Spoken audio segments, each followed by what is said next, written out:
सुकांत मजुमदार ने कहा कि राष्ट्रवाद की मूल भावना वंदे मातरम से जुड़ी रही है। हमारी सरकार ने अब वंदे मातरम का पूरा गीत गाने की व्यवस्था की है। उन्होंने सवाल उठाया कि इसे गाने से किसी को आपत्ति क्यों होनी चाहिए। स्वतंत्रता संग्राम के दौरान किसी को इसे गाने से परेशानी नहीं हुई तो आज क्यों हो रही है। उन्होंने कहा कि भारत विरोधी ताकतों से देश को सावधान रहने की जरूरत है। कुछ लोग भारत में रहकर भारत को कमजोर और विभाजित करना चाहते हैं तथा देश की मूल संस्कृति को बदलना चाहते हैं। जब तक भारतीय जनता पार्टी है तब तक ऐसा नहीं होने दिया जाएगा।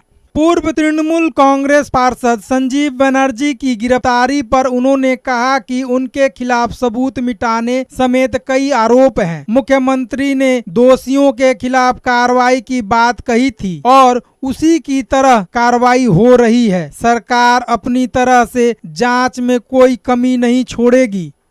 देखुन जे समस्त लोकेर बिरुद्धे বিভিন্ন ধরনের অভিযোগ আছে, এই সঞ্জীবের বিরুদ্ধে অভিযোগ হচ্ছে এই নির্মল ঘোষের সাথে সহায়ক হিসেবে কাজ করা। যারাই তথ্য প্রমাণ লোপাট করেছিল তাদের প্রত্যেকের বিরুদ্ধে মাননীয় মুখ্যমন্ত্রী বলেছেন ব্যবস্থা হবে। যে ব্যবস্থা হচ্ছে এবং সেটা হবে, কেউ আটকাতে পারবে না। কোর্ট যদি জামিন দেয় তাহলে কোর্টের বিষয় আলাদা। আমাদের সরকারের তরফ থেকে কোনো রকম খুঁত আমরা রাখবো না।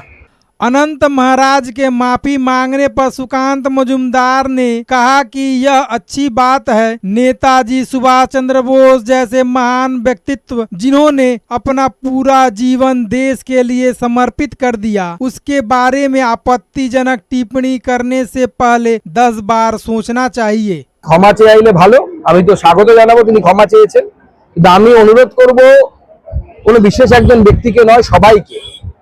নেতাজি সুভাষচন্দ্র বসুর মতো, নেতাজির মতো একজন ব্যক্তিত্বকে যিনি নিজের পুরো জীবনটাই দেশের জন্য দিয়ে দিয়েছেন, এই ধরনের যে কোনো ব্যক্তিত্ব সম্পর্কে কোনো ধরনের মন্তব্য, বিশেষ করে কুরুচিকর মন্তব্য করার আগে আমাদের 10 বার ভাবা উচিত।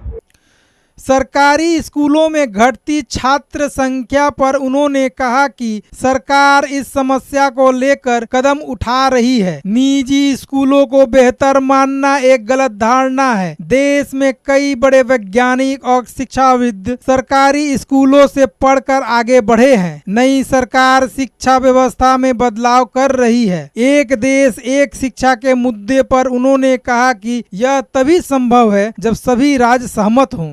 विज्ञान और गणित का पाठ्यक्रम समान हो सकता है, जबकि इतिहास और भूगोल में राज्यों के अनुसार बदलाव किए जा सकता है।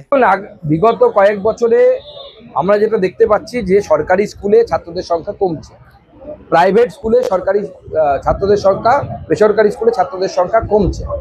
আমরা এটাকে নিয়ন্ত্রণ করার জন্য সরকারের তরফ থেকে নানাবিধ ব্যবস্থা নিচ্ছি। পিএমসি স্কুল তার মধ্যে অন্যতম একটি। কিন্তু এই বাস্তবিকতা হচ্ছে আমাদের মধ্যে একটা ভুল ধারণা জন্মে গেছে যে প্রাইভেট স্কুলে বেশি ভালো পড়াশুনো হয়, অথচ এখনো পর্যন্ত ভারতবর্ষের যত টপ বিজ্ঞানী থেকে শুরু করে গবেষক থেকে শুরু করে তারা কিন্তু সরকারি স্কুলেরই প্রোডাক্ট। সে এপিজে আব্দুল কালাম থেকে শুরু করে যাদের নামই বলবেন। আমি বলবো, সবাইকে অনুরোধ করব যে আমাদের পশ্চিমবঙ্গে নতুন সরকার তৈরি হয়েছে, আমরা শিক্ষা ব্যবস্থাটাকে পুরো ঢেলে সাজানোর চেষ্টা করছি। আপনারা সহযোগিতা করুন। আগামী দিনে পিএমসি স্কুল তৈরি হবে এই রাজ্যে বহু, এবং সেই স্কুলগুলোর মান অন্যান্য স্কুলের থেকে অনেকটা, এতদিন যে স্কুলগুলো আমরা দেখে অভ্যস্ত হয়েছি তার থেকে অনেকটা উন্নত হবে।